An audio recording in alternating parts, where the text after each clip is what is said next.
प्रभातखबर.com, विश्वास वही, रफ्तार नहीं।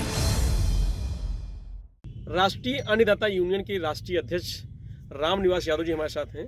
हम उनसे बात करेंगे क्योंकि समाजवादी पार्टी, बीजेपी और कांग्रेस तीनों को घोषणा पत्र सामने आ गया है 2022 विधानसभा चुनाव को लेकर के।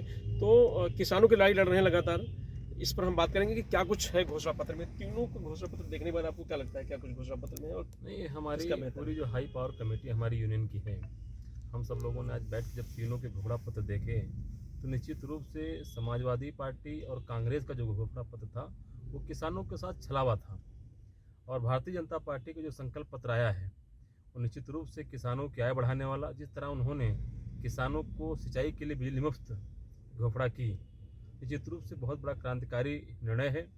और उनके संकल्प पत्र में पूरा संकल्प पत्र किसानों को समर्पित है। और हमारी पूरी हाई पावर कमेटी ने उसका जब एनालिसिस किया तो लगा कि हमको भाजपा का समर्थन करना चाहिए, क्योंकि भाजपा ने कहीं न कहीं किसानों के हित को देखते हुए इस संकल्प पत्र को बनाया है जो किसानों के लिए हितैषी है। इसीलिए हमारी यूनियन इन पांचों प्रदेश के जो चुनाव चल रहे हैं इसमें भारतीय जनता पार्टी के उम्मीदवारों को जिताने के लिए अपने किसान भाइयों से और अपने कार्यकर्ताओं से आग्रह किया है कि जहाँ जहाँ भारतीय जनता पार्टी के प्रत्याशी हैं उनको जिताने का काम किया जाए। किसान नाराज हैं, उनको खुश करने के लिए आप ऐसी बात करें क्योंकि लगातार प्रोटेस्ट किए हैं। पश्चिम में पहले चरण का मतदान होना है। नहीं, किसान नाराज नहीं, कुछ लोगों ने उनको बहकाने का काम किया, लेकिन किसान समझदार है। भाई, जब सरकार सारी हमारी मांगे मान रही है तो हम किस बात नाराजगी। भाई, आज तक पहली बार किसान सम्मान निधि देने का किसानों का जो इस सरकार ने काम किया, एक साहसिक निर्णय है जिसको भारत सरकार ने किया। और उसी तरह किसानों को मुफ्त सिंचाई की जो व्यवस्था उत्तर प्रदेश सरकार का जो संकल्प पत्र और पूरे जो 4 प्रदेशों का संकल्प पत्र है आया है, निश्चित रूप साहसिक कदम है। और जिन लोगों ने, जैसे चाहे समाजवादी पार्टी चाहे कांग्रेस हो, वे कांग्रेस जहाँ जहाँ सरकारें हैं वहाँ तो कुछ कर नहीं रहे। अब हम कह रहे हैं कि यहाँ करेंगे, यहाँ उनको आना नहीं, ये उनको भी पता है। तो समाजवादी पार्टी ने ऐसा कुछ किया नहीं। उन्होंने जिस प्रकार से कहा कि मोटरसाइकिल वालों को 1 लीटर पेट्रोल, 2 पहिया वाहन 4 पहिया वाहन वालों को 2 लीटर पेट्रोल, ये उनके बस में कहाँ है, न कभी दे पाएंगे। तो जो काम भारतीय जनता पार्टी किसानों के लिए कर रही है, इसलिए किसान हित में हम सब लोगों ने और प्रदेश हित में, देश हित में भारतीय जनता पार्टी को उम्मीदवार जिताने का काम हम लोगों ने आग्रह किया है। समाजवादी पार्टी के राष्ट्रीय अध्यक्ष ये कहना था कि जब घोषणा पत्र जारी हो रहा था बीजेपी का तो उनको 5 मिनट का मौन रखना चाहिए था, क्योंकि उन्होंने 5 मिनट साल में कुछ नहीं किया है। नहीं, ये विपक्ष का काम है, और क्योंकि ये विपक्ष में है, भारतीय जनता पार्टी पक्ष में है, 3 लोग राजनीतिक अपना विषय है, उसमें हमारी कोई टिप्पणी नहीं है।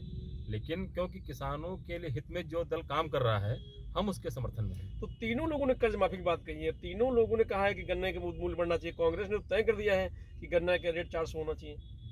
नहीं भाई, जहाँ जहाँ उनकी सरकार है उन्होंने तो वहाँ किया नहीं। अब उत्तर प्रदेश में उनकी सरकार आनी नहीं भाई, कांग्रेस 0 पर है, जब उसकी सरकार नहीं आनी है तो घोड़ा कर दे 1000 करेंगे हम, तो ये कहाँ संभव है। अच्छा, लास्ट वाली है कि क्या लगता है इस 5 साल में कहा गया कि किसान बड़ा परेशान हुआ बीजेपी सरकार में, आपको लगता है कि किसान को बहुत कुछ इस सरकार मिला है, आगे भी उम्मीदें मिलेंगी? नहीं, निश्चित रूप से पूरे देश में 11 करोड़ से ज़्यादा किसानों को किसान सम्मान निधि मिल रही है। पूरे देश में हंगामा काटा जा रहा था, किसान नाराज। एक भी किसान भाई ने किसान सम्मान निधि वापस नहीं की। तो किसानों के सम्मान में अगर कोई सरकार कर रही है, किसानों के हित में कोई काम कर रही है, तो हम सबकी नैतिक जिम्मेदारी है किसानों के हित में और देश हित में उस सरकार का समर्थन करना चाहिए। जो भैया धरना प्रदर्शन करे, वो किसान नहीं थे क्या आपकी नज़र में? नहीं, वो तो आपने भी देखा, पूरे देश ने देखा कि धरना प्रदर्शन करने वाले कौन थे। लाल किले पे तिरंगा उतार कर और अपना झंडा फहराना और पाकिस्तान जिंदाबाद के नारे लगाना, ये कौन से किसान है? देश का किसान कभी नहीं कह सकता ऐसा, क्योंकि हम सब लोग किसान हैं और किसानों के बीच में काम करते हैं। देश का असली किसान कभी ऐसा काम नहीं कर सकता है। जिन लोगों ने किया है वो निश्चित निंदनीय काम है। इसलिए हम सब लोग ऐसे कृत्यों की निंदा करते हैं। और किसान हमेशा देश हित की बात करता है, और एक बार किसान भूखा रह लेगा लेकिन देश का नुकसान कभी नहीं चाहेगा। तो ये थे रामनिवास यादव, जिनका साफ कहना है कि तीनों घोषणा पत्र देखने के बाद ये पता चलता है कि भारतीय जनता पार्टी का घोषणा पत्र सबसे बेहतर है, और किसान राष्ट्रीय अन्नदाता यूनियन बीजेपी के लिए वोट की डिमांड करेगी लोगों से और समर्थन की बात करेगी। मैं रजनीश यादव, प्रभात खबर, लखनऊ। प्रभातखबर.com, विश्वास वही, रफ्तार नहीं।